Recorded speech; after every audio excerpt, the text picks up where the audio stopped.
بسم اللہ الرحمن الرحیم۔ حضرت عمر کا قصہ۔ حضرت عمر رضی اللہ تعالیٰ عنہ، جن کے پاک نام پر آج مسلمانوں کو فخر ہے اور جن کے جوش ایمانی سے آج 1300 برس تک کافروں کے دل میں خوف ہے، اسلام لانے سے قبل مسلمانوں کے مقابلے اور تکلیف پہنچانے میں بھی ممتاز تھے۔ نبی اکرم صلی اللہ علیہ وسلم کے قتل کے در پہ رہتے تھے۔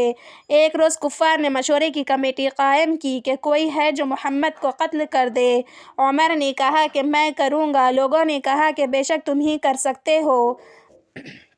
عمر تلوار لٹکائے ہوئے اٹھے اور چل دیے۔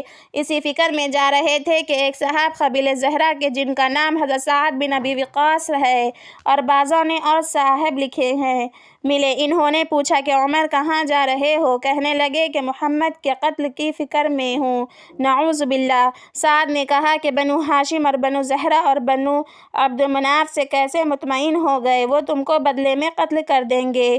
اس جواب پر بگڑ گئے اور کہنے لگے کہ معلوم ہوتا ہے تو بھی بے دین یعنی مسلمان ہو گیا۔ لا پہلے تجھی کو نمٹا دوں۔ یہ کہہ کر تلوار سونت لی اور حضرت سعد نے بھی یہ کہہ کر کہ ہاں میں مسلمان ہو گیا ہوں، تلوار سنبھالی۔ دونوں طرف سے تلوار چلنے کو تھی کہ حضرت سعد نے کہا کہ پہلے اپنے گھر کی تو خبر لے۔ تیری بہن اور بہن بھائی دونوں مسلمان ہو چکے ہیں۔ یہ سننا تھا کہ غصے سے بھر گئے اور سیدھے بہن کے گھر گئے۔ وہاں حضرت خباب، جن کا ذکر نمبر 6 پر گزرا، کیواڑ بند کیے ہوئے ان دونوں میاں بیوی کو قرآن شریف پڑھا رہے تھے۔ حضرت عمر نے کیواڑ کھلوائے۔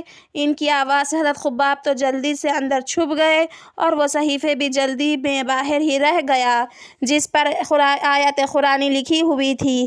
ہمشیرہ کیواڑ کھولے۔ حضرت عمر کے ہاتھ میں کوئی چیز تھی جس کو بہن کے سر پر مارا، جس سے سر سے خون بہنے لگا، اور کہا کہ اپنی جان کی دشمن تو بھی بد دین ہو گئی۔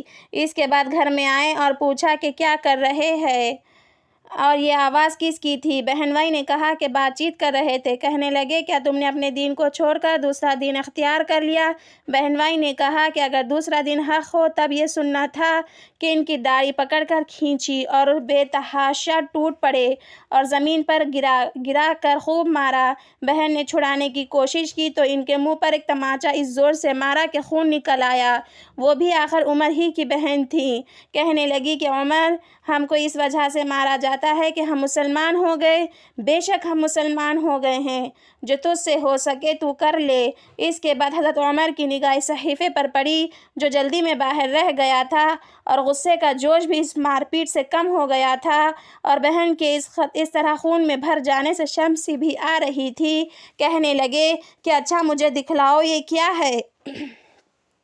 بہن نے کہا کہ تو ناپاک ہے اور اس کو ناپاک ہاتھ نہیں لگا سکتے۔ ہر چند اصرار کیا مگر وہ بے وضو اور غسل کے دینے کو تیار نہ ہوئیں۔ حضرت عمر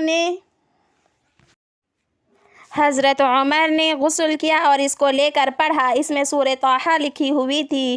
اس کو پڑھنا شروع کیا اور اننی انا اللہ لا الہ الا انا فاعبدنی واقم الصلاۃ لذکری تک پڑھا تھا کہ حالت ہی بدل گئی۔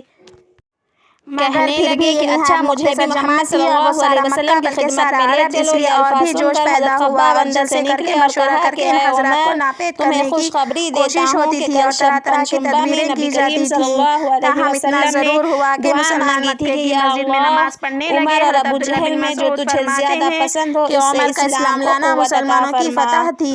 دونوں خوب ہجرت مشہور تھے۔ معلوم ہوتا ہے کہ نبی کریم صلی اللہ علیہ وسلم کی دعا تمہارے حق میں قبول ہو گئی۔ اس کے بعد حضور صلی اللہ علیہ وسلم کی خدمت میں حاضر ہوئے اور جمعہ کی صبح کو مسلمان ہوئے۔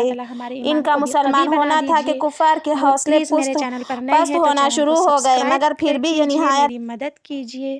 انشاءاللہ میں ایسے ہی مزید معلوماتی ویڈیوز بنانے کی کوشش کروں گی۔ اللہ تعالی ہمیں دین پر قائم و دائم فرمائیے، صراط مستقیم پر چلائیے، شریعت کا پابند بنائیے۔ اللہ تعالیٰ سے دعا ہے کہ اللہ تعالیٰ میرے تمام یوٹیوب فیملی کو اللہ تعالیٰ ہمیشہ خوش و آباد رکھیے۔ جزاکم اللہ خیر۔ اللہ حافظ۔